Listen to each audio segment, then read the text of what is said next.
عزيزي الوصولي وصولي ما بيتغير بكل الفصول وبكل الأزمنة، بضل مثل ما هو بلا أخلاق. والإنسان يلي بلا أخلاق ما فينك تجي وتركب له أخلاق. أنت ما فينك تقول عن حالك إنك أنت أصيل أو ابن أصل، بدك تخلي العالم هي اللي تحكي عنك وتقول إنك أنت ابن أصل وأنت أصيل. أنت شخص تدعي إنك أصيل، تدعي إنك محترم، بس الناس ما بتعرف حقيقتك.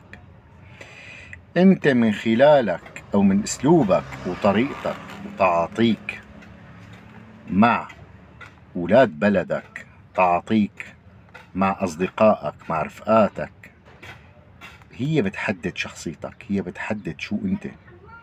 بينما لما إنك قاعد وجاي عم تنشر الكراهية وتبث الكراهية وتحرض الناس على بعض، فأنت أكيد عندك هدف للوصولية.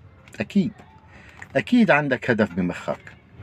في ناس عندها عقد، عندها مرض نفسي، بدها تعمل بلبلة بأي طريقة ما، عندها مشكلة نفسية. وشوفناكم بخير.